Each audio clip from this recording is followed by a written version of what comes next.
Today we're going to talk about rule number 5, which is keep it real. But if you can, imagine a home where kids aren't protected from reality, but they're prepared for it. I oftentimes have said to my kids that my job as a dad is to turn around, have them face reality, and then stand there behind them and get them ready for what's out in the world. They don't do what feels good in the moment or what gives them social proof, even when that's wrong. Now, Grandpa Al is a great teacher, and he says reality is a teacher, whether we listen or not. Well, Jordan was sure his science project would work itself out. He hadn't tested it much, but in his head, everything made sense. And the night before it was due, he finally tried it, and nothing worked. And at first, Jordan felt embarrassed.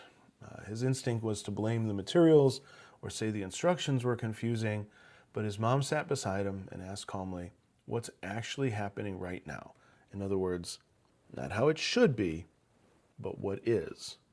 And Jordan looked at the project again, and he thought, it's not doing what I thought it would, so I guess I didn't test it enough. And they didn't panic. They didn't pretend it was fine. And so the next morning he went to his teacher and he said, "Look, this is what happened. This is how I worked on it. And these are the results that I got." He didn't get everything he wanted, but he did gain some useful experience from that situation. And when he was facing what was actually happening instead of what he hoped would happen, Jordan learned to improve instead of excuse.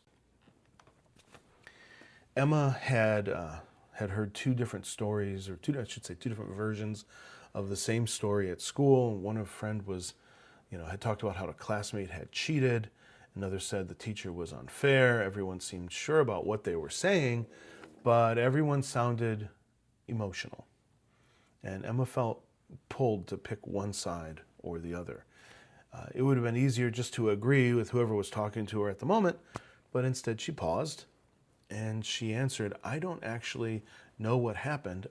And later on, she talked calmly with her classmate that was involved in what happened, and the story became clearer, not perfect, but more complete. And then Emma discovered that it didn't fully match either version she'd heard from different people. But she didn't confront anyone or lecture them. She just stopped repeating what wasn't confirmed, what wasn't real. When the topic came up again, Emma said, "I checked, and here's what I know for sure." So now she was armed with truth and reality.